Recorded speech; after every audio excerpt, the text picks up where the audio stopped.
کله چې مسلمانان په لومبي ځل باندې د پیغمبر علیه السلام سره بعضې خلکو ایمان راوړو مسلمانان شو، نو بعضې د مکې غټو کافرانو په دې مسلمانانو ظلمونه شروع کړل. په دې غټو کافرانو کې یو لوی کافر و چې د هغه نوم امیه ابن خلف. دا د مکې په تاجرانو کې، سوداګرو کې مالدارو، د منډو خاوندو، سرمایه‌دارو او د مکې یو لوی سردارمو. او دا مشهور صحابي چې تاسو ټولو د ماشومانو لویو په نوم په خولې د هغه نوم چلیږي، حضرت بلال رضی الله عنه، دا د غلامو، د په قبضه کې و. نو د غلامۍ ژوند خو ډېر سخت و، د مخکې نه دا غلامي را روانه وه. نو دې ظالم به حضرت بلال سره ډېر ظلمونه کول، حالانکه د هر چا خپل دینی، د هر چا خپل مذهبي، نو ظلم نی پکار، زیاتی نی پکار. نو حضرت بلال باندې به دومره ظلمونه کول چې تاسو هغه تاریخي واقعه اورېدلې دي. هلکانو له به یې ورکه او دې د مکې نه بار وباسئ او په شګو یې سملوئ او په سینه والا درنې درنې ګټې کېدې. دی به په شګو سملو او په سینه به والا درنې درنې ګټې کېښودې. او چې کله به وجود زخمی شو، په هغه زخمونو کې به ورته شګې اچولې او جامې به د غریب نه وویستې او د غنو څانګې به یې وړوله ورکړې، لکانو له ویشه به یې په دې یې وهې. هغه د غنو په څانګو به یې ووه او دې غریب به د مکې په کوڅو کې ترې منډې والې، واړه به ورپسې وي او نخره یې ترې جوړه کړې وه. ګوره څومره ظلم یې وکړه. الله خو وروستو د حضرت بلال مدد وکړه. ګوره د مظلوم الله مدد کوي. یو ځل حضرت ابوبکر صدیق رضی الله عنه په لاره روانو او په دې بلال دا نخرې کېدې او یو ټکې به یې ورته وی چې بس دا زوړ خپل دین ته راشه، د پلار نیکه دین ته، نو پرېږدو دې غږ درته نه کوو. هغه به هماغه چغه واله الله احد، چې الله یو دی، الله شریک نه لري. نو ابوبکر په لاره روان او د سره دا نخرې کېدې. نو هغه د مالک ته یې ولوي د امیه ته، وی دا خرڅی خو نه. هغه وی راشه خرڅې که په ده څوک څه کوي، د رنګ نم تور دی، د کار روزګارم نه دی، ټوله ورځ دغه منځونه دي او دغه چغې دي. وی خرڅومې. نو د خپل اندازې نه زیات قیمت یې ورته ووی. حضرت ابوبکر هم په هغه قیمت واغېسته چې واغې د ظلمونو نه خو خلاص شو، ځکه اوس خو دا کافر د غلامۍ نه ووته، اوس خو څوک ظلم ورسره نشي کولی. نو دا بلال حضرت ابوبکر ته وی ابوبکر ځان له دی غشتې مو که الله له دی غشتې مه؟ که دې ځان له غشتې مه نو ما ته کار ښایه چې څه کار یې چې دله شروع کړم، او که دې الله له غشتې مه نو ما خدای پرېږده، بس پرېمې ده ما خپل خدای ته چې د خپل رب عبادت شروع کړم. حضرت ابوبکر ورته وی نه بلاله، ما ځان له نه یې غشتې، ما الله له غشتې. زه ته پیشه و الله دې پیشه، بس آزاد یې که. نو چې حضور پاک پې خبر شو نو رسول الله مبارک ډېر زیات خوشحاله شو او حضرت ابوبکر ته څه وی ابوبکر سیدنا، ابوبکر زمونږ مشر دی، زمونږ سردار دی، و اعتق سیدنا، او زمونږ سردار یې آزاد که. ګوره بلال ته خپل سردار وی. بهر کیف اخو الله دا ظلمونو نه خلاص کو او الله پاک بلال له دومره لویه مرتبه ورکړه چې د رسول الله مبارک مؤذن او بانګي ته خدای پاک جوړ کړ. داسې لویه مرتبه ولا الله ورکړه. او رسول الله مبارک ورته یو ځل فرمایي وی بلاله چې زه کلم جنت ته تللی ما، کلم، ځکه حضور پاک په خوبونو کې م ډېر کره ته تللی دی، نو ما د خپل ځان نه مخکې ستا د پیزار کشار اورېدلی دی. دا ګوره لویه منقبت دی. لیکن هغه امیه چې کوم ظالم و هغه سره خدای څه وکړل. په مکه مکرمه کې یو صحابي و حضرت سعد، د دې امیه او د سعد یو بل سره دوستانه تعلقات و. دواړه مالدارانو.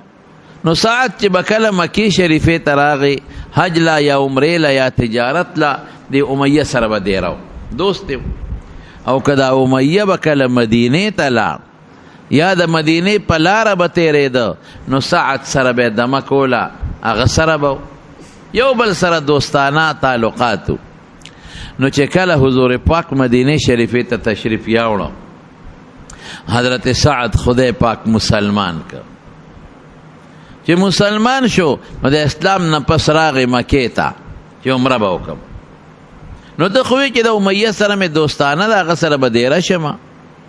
نو چې راغی مکې شریفې ته او د مکې خلک د مدینې خلکو ته ډېر غوسه و چې تاسو زموږ دشمن بوته او هغې لمپنۍ ورکړه حضور پاک او د هغه ملګري، ډېر ورته غوسه و. نو چې دا سعد راغی مکې شریفې ته او امیه سره دوست، اوس خو امیه کافر دی، سعد مسلمان دی، حالت بدل شوی دی. خو خیر دوستانه خو د مسلمان او د کافر هم په منځ کې وي، تجارت خو مسلمان او کافر هم یو بل سره کولی شي. نو چې راغی نو د امیه خو پیو سعد چې دا ما ته د مکې خلک غوسه دی، ځکه مونږ رسول الله مبارک او د هغه ملګرو له امن ورکړی دی. نو د سعد امیه ته وایي چې هلکه داسې ټیم وګوره چې خلک پکې نه، چې زه لاړ شم او د بیت الله طواف وکړم. وی ښه. نو د غرمې په وخت کې عموما خلک ودي او بیا د مکې غرمه ډېره ګرمه وي، سخته وي. نو دواړه ووتل د غرمې چې غرمه به څوک نه او دی به پټ طواف وکړي او بیا به ځي مدینې ته، اړو څوک به ترې خبر نه شي. نو چې څنګه روان شو طواف لا، نو چې چا نه یریدلو مغه وله مخې له ورغی چې ابو جهل دی. ابو جهل خو پیژنده، دا مالدار خلک دا سرداران خو یو بل پیژني. ابو جهل امیه ته ویل لکه دا څوک دی؟ سعد نه دی؟ وی دی. نو ابو جهل خو شیطانو، نو آواز یې پرې راوویسته، وی ښه تاسو زموږ دشمنانو له پنۍ ورکړې ده، هغه هم بوتلل مدینې ته او ته زما په کلي کې په امن ګرځې، بېغمه ګرځې. قسم دی چې زما د دې مشر امیه میلمه نه وي چې تا سره ما کتلی وي، خو د ده میلمه نو غږ درته نه کوم. نو سعد خو یو قوم مشر بهادر، هغه ورته وی ای ابو جهله ټیک ده چې تا به ما په مکه بند کې، خو ګورې زه به دې په داسې لاره بند کړم چې چا به د دې نه سختی. که تا زه بند کړم نو زه خو عمرې له به نه راځم، ما نه به خدای ډو تپوس نه کوي، ولې بس دشمن به دې نه مې پرېږدي. خو تا به زه شام ته چې ته ځې نو زمونږ د مدینې خوا کې ستاسو لاره ده، نو زه به هغه لار در باندې بنده کړم. نو شام نه خو ستاسو ټول غنم او ستاسو غله او تجارت خو په شام دی، نو تاسو باندې د تجارت لاره بنده کړم چې پته راته ولګي. یو بل سره دوی خبرې ترخې شوې. نو دی کې دا امیه پوه شو چې یاره هسې نه د ابو جهل ما نه خفه نه شي چې ستا میلمه دی، ما خو ستا په وجه ورته صبر وکړه، خو دی خو په مونږ اواز راوچتی. نو دا امیه د خپل دوست ته سعد ته وایي ای سعده ګورې زما په وجه درته غږ نه کوي، نو تاله هم خوند درکړه. دا ابو جهل زمونږ د دې ټولې علاقې سردار دی، نو په دا اواز مه راوچتوه، په د دې اواز راوچت کړه. سعد خفه شو چې د خدای بنده ته خو ستا میلمه ما، زما ستا تعلق دی، نو تاله په کار دا دی چې ابو جهل ته وایي چې دا زما میلمه دی، ولې ورسره بحثونه کوې؟ نو بجای د هغې چې هغه ته نه شي ویلی نو ما باندې اواز راوویسته، لکې دا ووی. نو په دې کې بیا ابو جهل سعد امیه ته ویوی ته خو به غږ نه کوې، ته خو کشو نه کوې، ستا متعلق خو رسول الله مبارک فرمایلی دی چې امیه به وجنو، ستا متعلق خو هغه دا خبره کړې ده او تا ته پته ده چې هغه رښتیا وایي دروغ نه وایي. خیر دغه وخت کې هغه معامله رفع دفع شوه او سعد راغی مدینې شریفې ته. ابو جهل خپل کور ته لاړ او امیه چې کور ته لاړ نو ښځې ته وایي ښځې هغه زما رور یسریبي مدینې والا، هغه خبره خو به تا ته نه رسېدلې، تا به نه اورېدلې؟ نه څه وې؟ هغه خو وی چې رسول الله مبارک زما متعلق ویلي چې امیه به وجنو. او ښځې قسم په الله چې پیغمبر علیه السلام دروغ نه وایي، خو رښتیا وایي. و یاره پې ولګې ټټنګ پې ولګې. ښځه ورته وایي مړه مه یارېږه ټیزه نه یارېږې ته بارموزه هغه دلته نشي راتلی ولې یارېږې یاره وایي والله لا یکذب محمد قسم په خدای هغه خو دروغ نه وه او دا خبره یې د خولې نه وتې ده اوس به څه کوي بس فیصله یې په دې وکړه چې زه د مکې نه بهر نوځم هغه دلته نه راځي بس خبره خلاصه شو د خدای شان ته ګوره دې وخت کې د بدر غزا جوړه شو او د ابو سفیان قافله چې د شام نه راتلل نو مسلمانان هغې پسې وتي نو هغوی یو سړی راولېږه او په مکه کې اعلان وکړ چې ستاسو قافله لوټ کېږي او مسلمانان په حمله کوي نو تاسو مهرباني وکړئ خپلې قافلې له روځئ د هغې حفاظت وکړئ ابو جهل لښکر جوړ کړو چې لښکر یې جوړ کړو امیه ته ښځه وایي امیه خبره دې یاده ده د ساعت وی یاده مې را ښځې نظم دوی به ځې او زه نظم خو ابو جهل خو شیطان و هغه لکې سوچ کوو چې زه ځم نو ته به رانه سینګ پاتې کېږي نو راغی امیه پسې څنګه چل دی وروره مسله به څنګه وي امیه وایي زه خو ناجوړی یم او بیمار یم زه خو نشم تللی او د ځان په ځای که ته وایې چې یو غلام د سره ولېږم که دوه وی درې نوکران به ولېږم او زه ناجوړی یم نشم تللی هغه پوه شو ابو جهل چې سړی یری اخیستی نو ورپسې جرګه راوسته دا واړه ځي او ته بوډا به نه ځې بیا ورپسې د ځوانانو جرګه بیا اخره کې د بوډاګانو جرګه راوسته چې دا ټول بوډاګان دي او ته پاتې کېږي دا خلک به د پورې خاندي د خدای بنده امیه غریب مجبور که چې مجبور یې که وی یاره ښځه وي ټیک ده یو ډېر اعلی اس اخلمه ښه چې په ټوله مکه کې د هغې نه اعلی اس نی نو هغه ته خو یړه کې دا واچول چې اعلی اس اخلم چې جنګ پې وکړم خو د دړه کې دا و چې اعلی اس واخلم چې په لاره تاسو نه پرې راوتښتم نو ښځې ته وایي ښځې ځمه وایي هغه خبره دې یاده نه ده تا نه وایي چې د مکې نه بار به نوځمه وایي ښځې لږ غوندې ورسره ځمه او چې دې شپه شي وده شي راوبتښتم ابو جهل خو پیو چې دا خبیث په دې لار کې نه تښتي نو هغه یو څو الکان په ده مقرر کړل چې تاسو به دا ډیوټي وي چې دا کاکاجي درنه ونه تښتي نو قافله خو ځای په دې دمه کوي نو چې قافله روانه شو یو ځای کې خیمې خښې کړې دمه کوله نو امیه دا چلو که چې ځان ته اس نږدې ودراو اوښ یې نږدې ودراو او دی سوچو چې دا خلک وده شي بس په اوښ بخپه واړم او تختم به واپس مکې ته د خو بیا ابو جهل الکان مقرر کړي نو چې دی څنګه اوښې ودرولې او خلک وده شو دی راپاسېد هغه الکان ورامنډه کړي کاکاجي څه کوې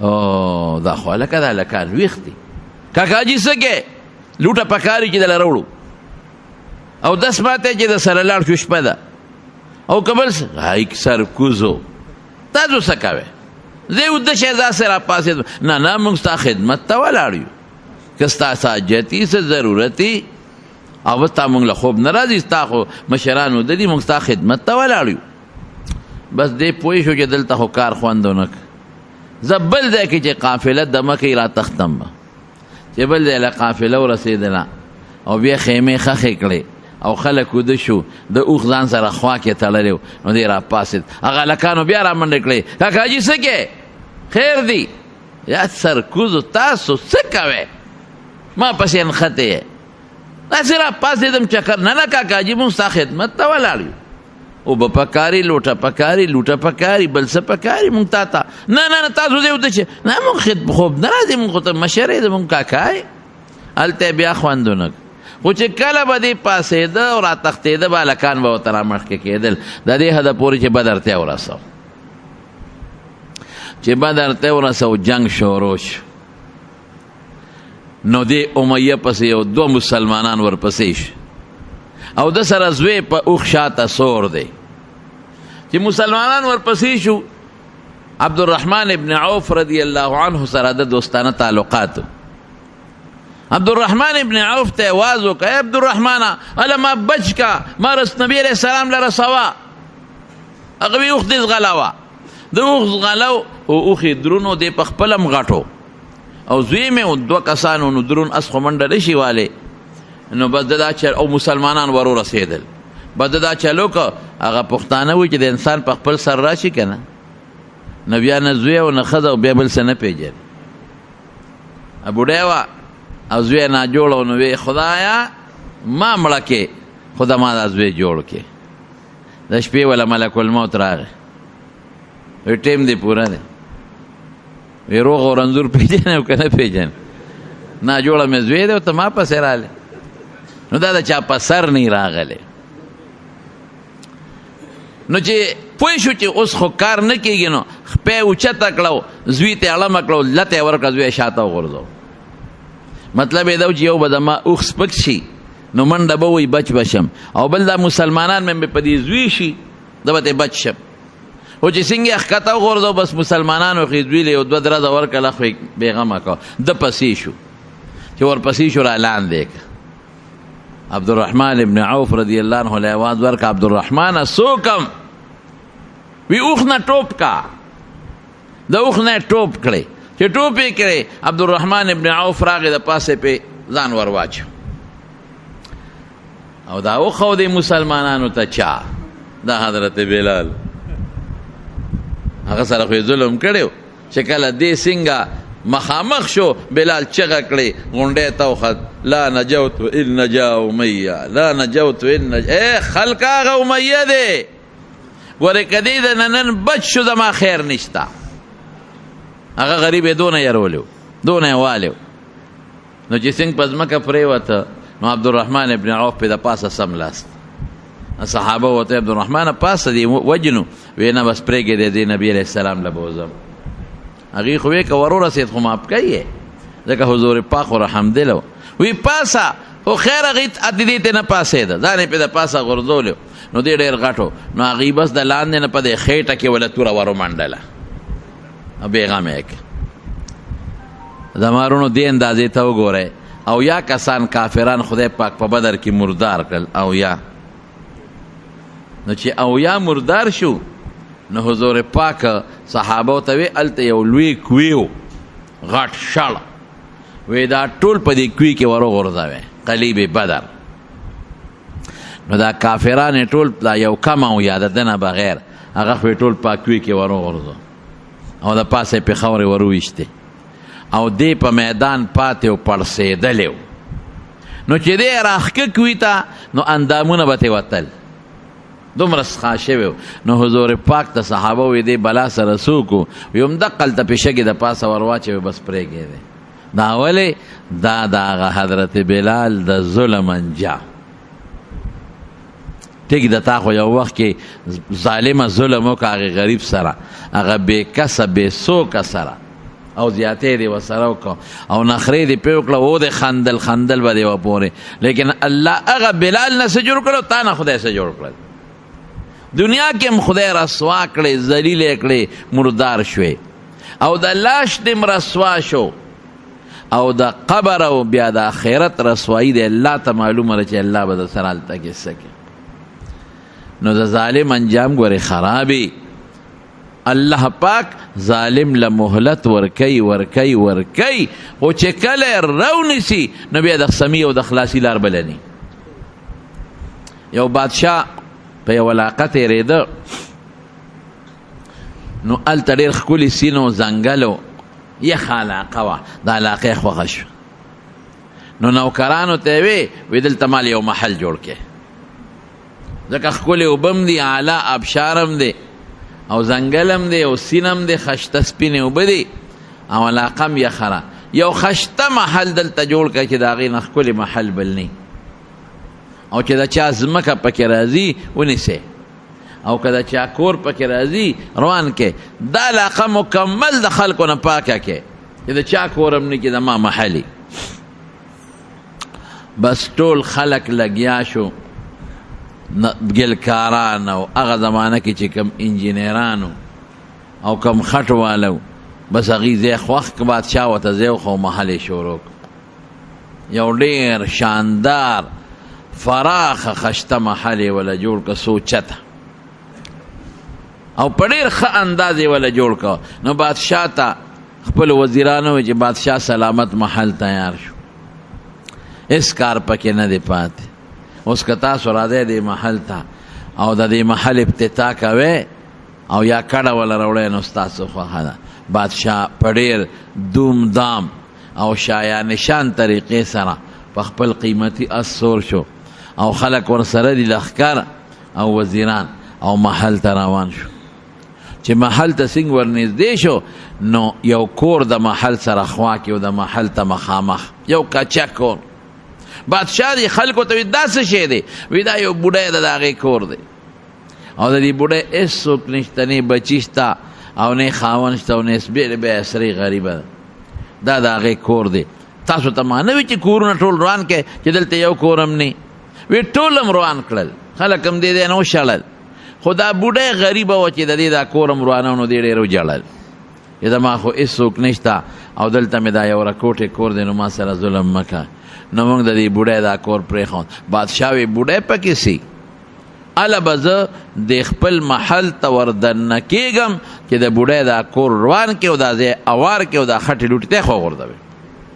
به د بادشاه اړو ویل بادشاه دومره جابر و چې واپس لاړ، نه وردننه کېږي، ظالم هسې خو ورننه وځه یا بوډۍ راوغواړه چې په رضی که چې خفه کېږم تاله بل ځای کې ښکلی کور جوړوم، رضی که د بوډۍ کور یې روان که. بوډۍ بادشاه خو لاړ محل ته، هله به درنه کېږم چې دا کور روان که. بس فوراً پوج پولیس رالل اډرو او د بوډۍ کور یې روان که. هر څه لرګي مرګي او خټې لوټې وله تس نس کړلې او میدان یې ورکړه. بوډۍ الله ته لاس پورته کړه. ګوره ظلم نه پکار. دا بعضې دوا مجیبوي، بعضې سړی وي خدایه ما وبخې، دا هم د الله نه دعا ده.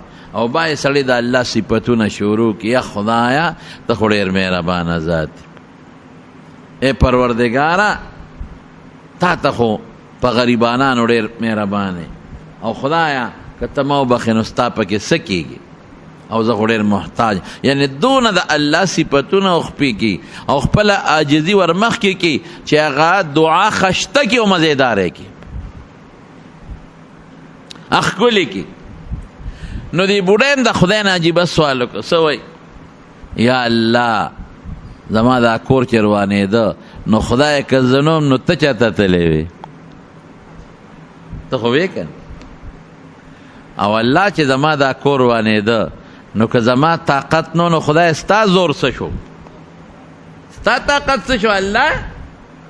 دا اوس عجیبه خبره ده، ناشنا سوال. الله که زه نه وم ته خو وې، او خدای که زما زور او طاقت نو غریب وم بې کسه بې څوک وم، نو ته خو بې کسه بې څوکه غریب نه وې، بې طاقته نه وې، ستا طاقت څه شو؟ دا سوال یې الله ته وکړ. او دا سوال یې چې موږ دا هم په یو عجیبه انداز وکړه. یو نیک سړي عالم له لاړه دا بوډۍ وایي ما سره خو داسې ظلم وشو، سوال وکړه دې بادشاه چې خدای تباه کړي. هغه ورته وی ولې ستا خدای نه دی څه؟ تا لا سوال چل نه راځي، په خپله ورته وژاړه که نو بس خدای ته په ژړا شو. یا الله که زه نه وم نو ته خو وې چېرته تللی وې ته؟ او الله که زما زور نو نو ستا طاقت څه شو؟ چېرته تللی چې دی ووی. او دې وخت کې بادشاه په اس سورو د محل دروازې ته ننوته، په یو لوی شان افتتاح کوله چې په هغه اس د پاسه ملک الموت راغی او سیت یې وویسته او خبره ختمه شو. نه محل ولیدم په سترګو، نه وردننه شو او نه خوشحالي محسوس کړه. الله خو په دې قادر بادشاه دی، کولی شي که نو ځکه رسول الله مبارک فرمایي اتق دعوة المظلوم، د مظلوم د خیرونه ځان وسات، فانه لیس بینها و بین الله حجاب. د خدای او د مظلوم د خیرو په میانس کې پرده نشته، حائل نشته، دا ډېر زر قبلیږي. نو ظلم به نه کې. انسان خو څه کې زمارونو انسان چې په حیواناتو ظلم وکړي هم په الله خفه کېږي. نبی کریم صلی الله علیه وسلم یو ځل وفرمایل وی ما ته الله جنتونه مخولو، ما دوزخونه مولیده. وی په دوزخ کې مې یو ښځه ولیده او په دوزخ کې پې پیشو چکونه لګول. اوس الله په دې قادر دی چې دوزخ کې څوک سوځي څوک نه سوځي. اوس زقوم یو بوټی دی، اب په دوزخ کې وي اور به پې اړو اثر نه کوي، دوزخیانو له به ورکوي. په دوزخ کې به دا نیکان خلک ګرځي، عالمان به ګرځي، عالمان او خپل مرګري به د دوزخ نه وباسي. عالم پکې دا دی ورننوځي، هغه ته غږ هم نه کوي. حافظ به پکې ننوځي او بعضې خلک به دوزخ نه وباسي. شهیدان به پکې دننه ګرځي او بعضې خلک به دوزخ نه وباسي. دا خدای شان دی. چاته اور ابراهیم علیه السلام په اور کې پروت و، هغه ته غږ هم نه کو. اور خدای په قبضه قدرت کې دی. نو خبره مې دې پورې کوله چې رسول الله مبارک فرمایي یو ښځه مې په دوزخ کې ولیدله چې پیشو پې چکونه لګول. نو ما تپوس وکړو چې دا ښځه باندې دا پیشو ولې چکونه لګوي؟ وی دې ښځې دا پیشو ساتلې وه او بیا په پنجره کې یا په یو ځای کې بنده کړه، نه وله خوراک ورکو او نه پرېښودله چې ځان له پخپله څه پیدا کي او ښکارو کي او څه وخوري. نو د هغه پیشو د ظلم د وجې نه رب العالمین دا دوزخ ته ولیږله او په دوزخ کې هغه پیشو پې الله پاک مسلط کړو، چکونه پې لګي.